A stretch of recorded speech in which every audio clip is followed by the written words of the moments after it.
మిత్రులందరికీ తెలుగు తేనీయుల ఛానల్కి స్వాగతం.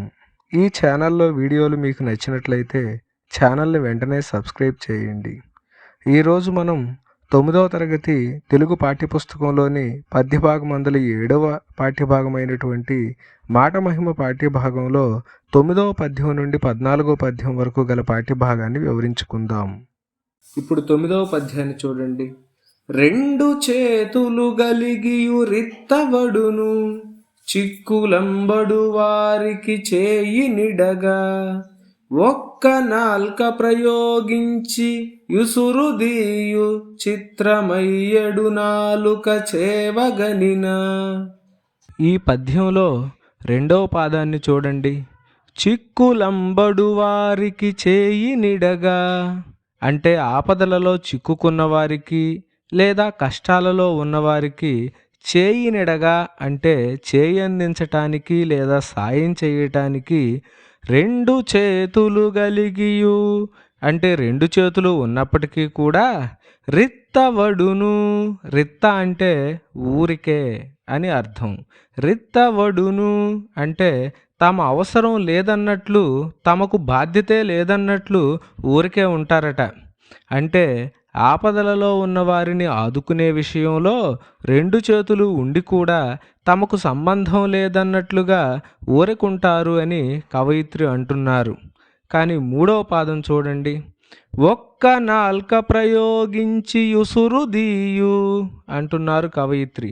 ఇక్కడ ఉసురు అంటే ప్రాణము అని అర్థం. ఒక్క నాల్క ప్రయోగించి ఉసురు తీయు అంటే మానవులు చేతులు రెండున్నా కష్టాల్లో ఉన్నవారికి సాయం చేయకుండా ఊరికే ఉంటారు. కానీ నాలుక ఒక్కటే ఉన్నప్పటికీ దానిని ప్రయోగించి అంటే దానిని నచ్చినట్లుగా ఉపయోగించి ఉసురు తీయు అంటే ప్రాణాలు తీయటానికి కూడా వెనకాడరట. తరువాత పాదంలో చిత్రమయ్యడు నాలుక చేవగనిన అంటున్నారు కవయిత్రి. ఇక్కడ చేవ అంటే శక్తి లేదా సామర్థ్యం అని అర్థం. నాలుక చేవగనిన, చిత్రమయ్యడు అంటే నాలుక చేస్తున్న పనులు లేదా నాలుకకు గల శక్తిని కనిన అంటే చూసినట్లయితే చిత్రమయ్యడు అంటే చిత్రంగా అనిపిస్తుందట మనకు. భావం చూడండి. ఆపదలో ఉన్నవారిని ఆదుకోవటానికి రెండు చేతులున్నాయి, కానీ చిత్రంగా ఉన్న ఒక్క నాలుకకు ఎదుటివారి ప్రాణాలే తీయగల శక్తి ఉంటుంది. అంటే మాట తీరుతో ఎంత హాని అయినా జరుగుతుంది అని భావం. ఇప్పుడు 10వ పద్యాన్ని చూడండి. పరగ పంచేంద్రియాల లోపలను షడ్రసజ్ఞయుండు నదియరసజ్ఞ, పలుకు ప్రల్లదన మబ్బు కథన పరస్పరానురాగ మధుర రసజ్ఞయై రంపటిల్లు. ఈ పద్యంలో పరగ అంటే పరిశీలిస్తే అంగీకారయోగ్యమవుతుంది అని అర్థం. మరి మనం అంగీకరించేది ఏ విషయాన్ని? అదే చెబుతున్నారు కవయిత్రి. చూడండి. పంచేంద్రియాలలోను, పంచ ఇంద్రియాలను అని జ్ఞానేంద్రియాల గురించి చెప్పడం జరిగింది. కన్ను, ముక్కు, చెవి, నాలుక, చర్మం అనేవి 5 కూడా జ్ఞానేంద్రియాలు. అయితే వీటిలో కన్ను, ముక్కు, చెవి, చర్మం అనేవి 4 జ్ఞానేంద్రియాలు గ్రహించటానికి మాత్రమే ఉపయోగపడతాయి. వీటిలో నాలుక ఒక్కటి మాత్రం రుచిని గ్రహించటంతో పాటుగా మనం మనసులో ఏదైతే అనుకుంటున్నామో ఆ విషయాన్ని చెప్పడానికి, అలాగే చుట్టూ చూస్తున్నటువంటి విషయాల గురించి ప్రతిస్పందించడానికి ఉపయోగపడుతుంది.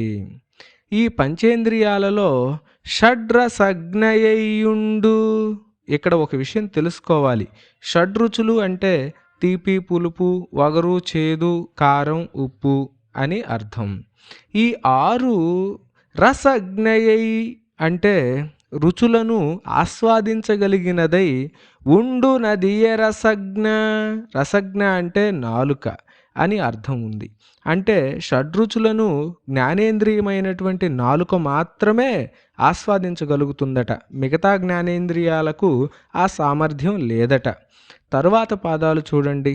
పలుకు ప్రల్లదనమబ్బు కథన పరస్పరానురాగ మధుర రసజ్ఞయై రంపటిల్లు అంటున్నారు కవయిత్రి.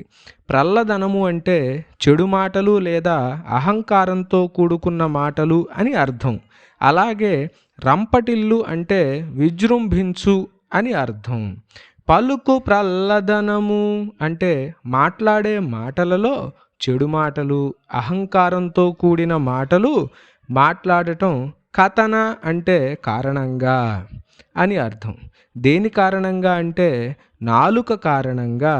అబ్బు అంటే అలవాటుగా మారుతుందట.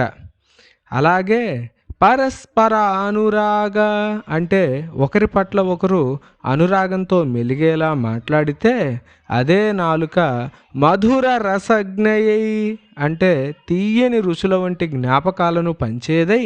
రంపటిల్లు అంటే విజృంభించగలదట.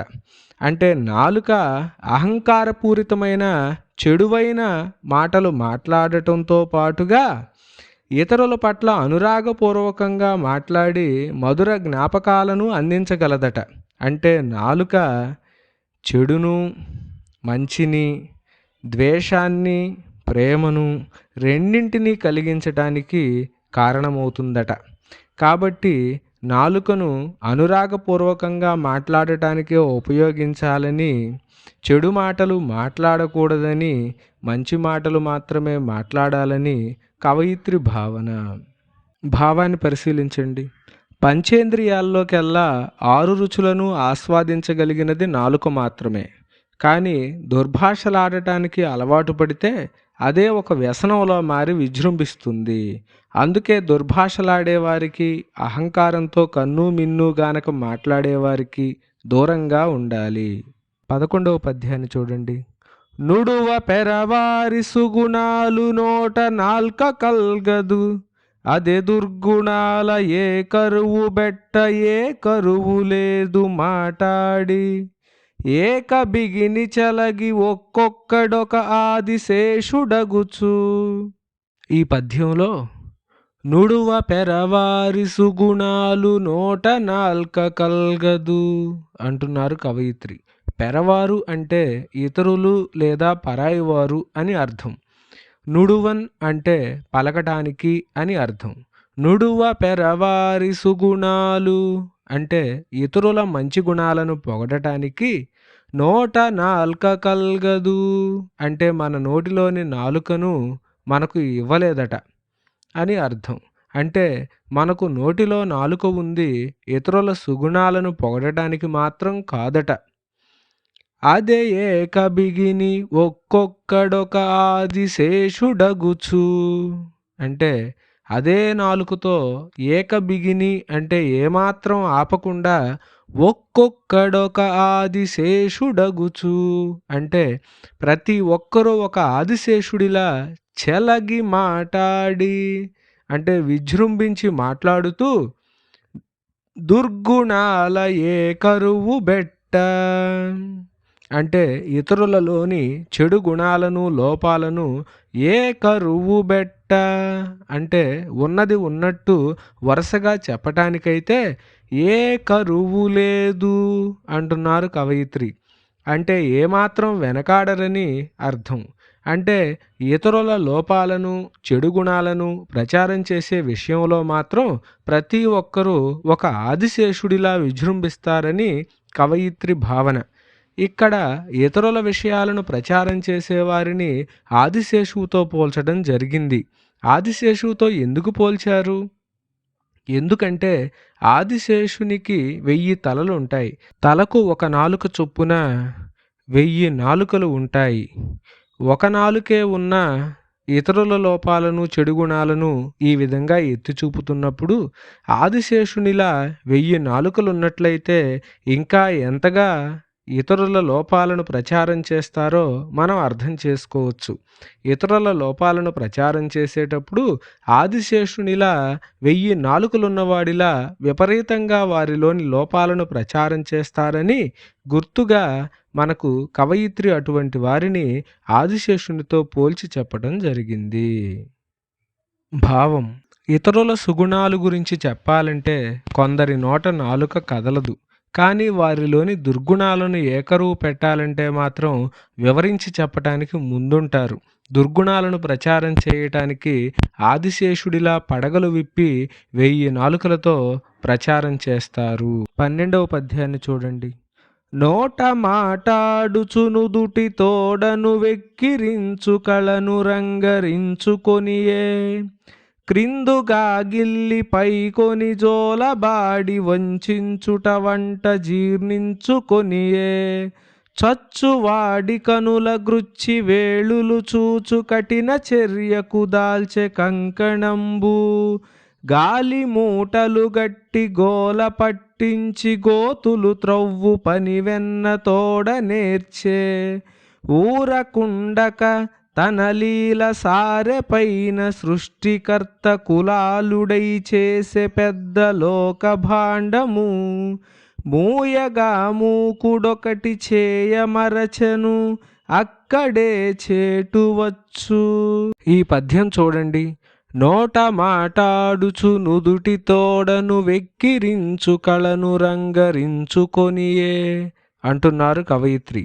అంటే కొందరు నోటితో పొగుడుతూ మాట్లాడుతూ నొసలతో వెక్కిరించే కళను రంగరించుకొని ఉంటారట. రంగరించుకోవటం అంటే ఆరితేరి ఉండటం లేదా కలబోసుకొని ఉండటం అని అర్థం. తరువాత పాదంలో క్రిందుగా గిల్లి పైకిని జోలబాడి వంచుట వంట జీర్ణించుకొనియే అంటున్నారు కవయిత్రి. అంటే కొందరు ఎవరికీ కనపడకుండా శరీరంలో కింది భాగంలో గిల్లుతారట. ఆ గిల్లిన వారే పైకి జోలపాడతారట. అంటే అందరి ముందు అయ్యో అలా జరిగిందా అని ఓదార్పు మాటలు మాట్లాడతారట. ఈ విధంగా వంచుట అంటే మోసం చేయటాన్ని వంట జీర్ణించుకొనియే. ఇక్కడ వంటన్ అంటే ఒంటిలో అని అర్థం. జీర్ణించుకొనియే అంటే ఈ విధమైన గుణాన్ని వంటబట్టించుకొని ఉంటారట. తరువాత పాదం చూడండి. చచ్చువాడి కనులు గృచ్చి వేళులు చూచు కఠిన చర్యకు దాల్చె కంకణంబు అంటే కొందరు చనిపోయే స్థితిలో ఉన్నవాడి కళ్ళల్లో వేళ్లతో గుచ్చి బ్రతికి ఉన్నాడా చనిపోయాడా అని పరీక్షించి చూసే కఠిన చర్యకు కంకణం కట్టుకుంటారట.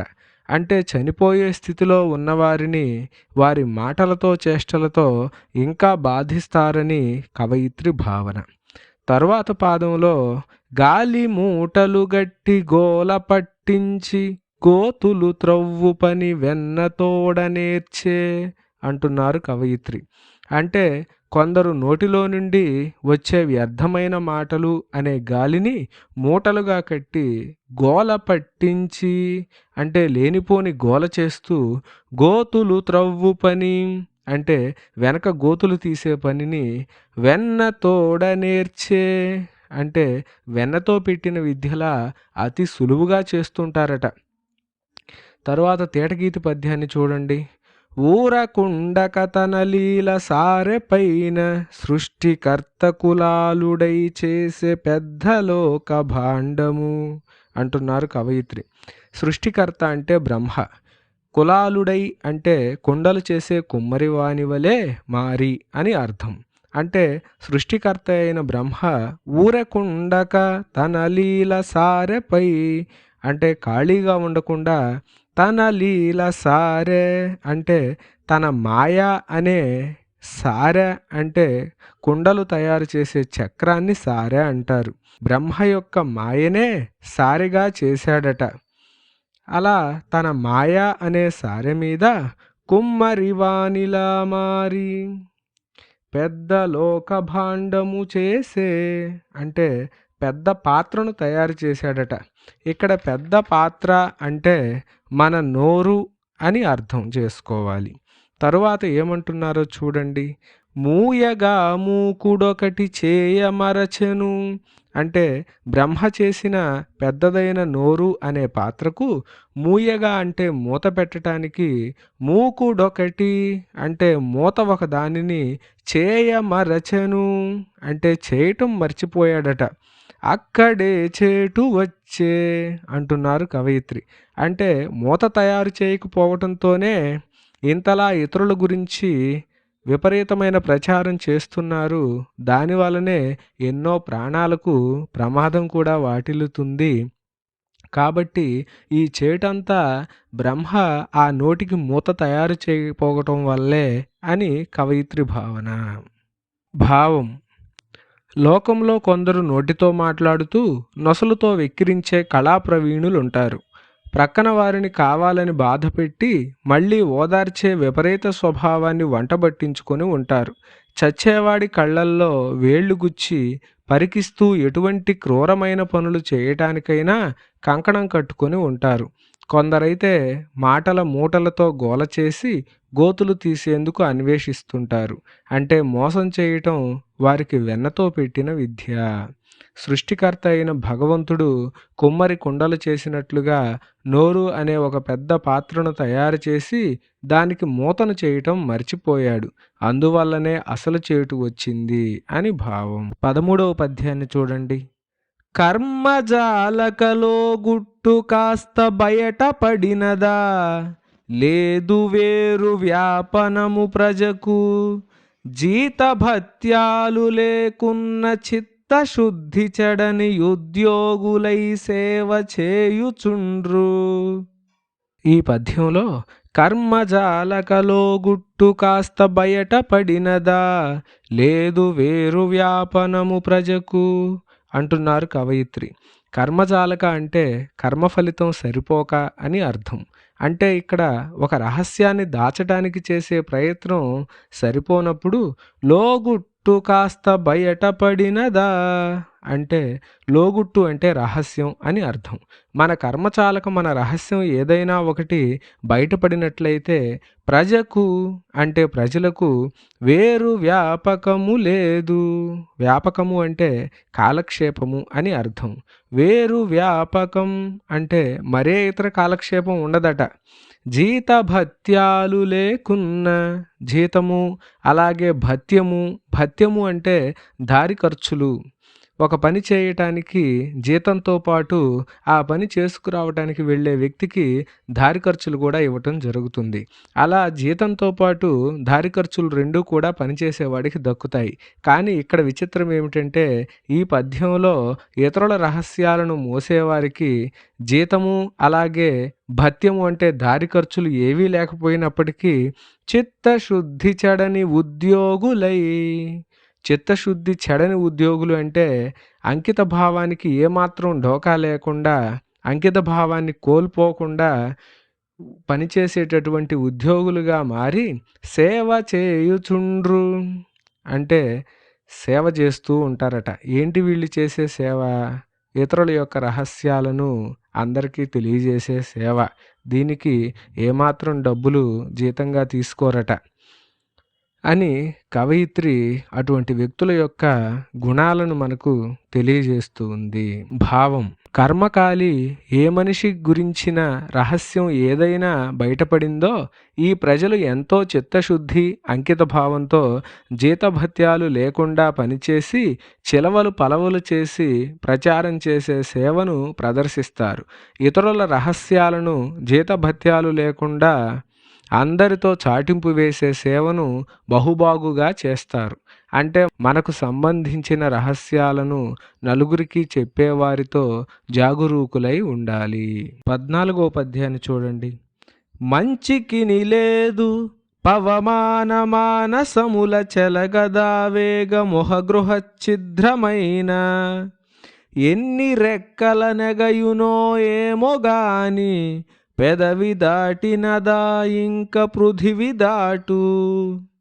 ఈ పద్యంలో మంచికి నిలేదు అంటే మంచి వార్తలకు ప్రచారం పెద్దగా ఉండదట. పవమాన మానసముల, పవనము అంటే గాలి అని అర్థం. పవమాన అంటే పవనముతో సమానమైన వేగం గలవారి అని అర్థం. మానసముల అంటే మనసులోని వేగము అంటే వేగంగా ఒక వార్తను వ్యాప్తి చేసే గుణము. ఒక గృహ ఛిద్రమైన అంటే ఒక ఇల్లు అల్లకల్లోలమైతే లేదా నశించిపోతే, చెలగదా అంటే విజృంభించదా అంటే వారు వ్యాప్తి చేయటంలో ఉత్సాహం చూపకుండా ఉంటారా అని అర్థం.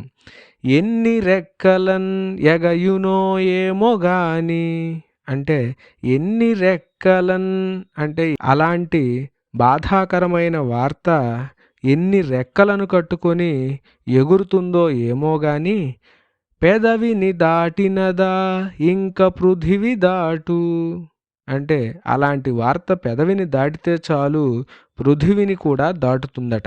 పృథివీ అంటే భూమండలం అని అర్థం. భావం: ఇంట్లో గొడవ జరిగితే వాయువు కంటే వేగంగా ఆ వార్తను రెక్కలు కట్టుకొని మరీ ప్రచారం చేస్తారు. అదే మంచి వార్తను ప్రచారం చేయమంటే చేయరు. కనుక ఏదైనా ఒక మాట పెదవి దాటి బయటకు వచ్చిందో అది ఈ భూగోళాన్నే దాటుతుంది. అంటే ప్రపంచం మొత్తం చుట్టి వస్తుంది. కనుక మాటను మాట్లాడే ముందు ఆలోచించి మాట్లాడాలి. మాట మహిమ తెలిసి మాట్లాడాలి. ఇంతటితో మాట మహిమ పాఠ్యభాగం వివరణ పూర్తయింది. తరువాత భాగంలో పాఠ్యభాగానికి సంబంధించిన పూర్తి నోట్స్ని అందించగలను. ధన్యవాదాలు.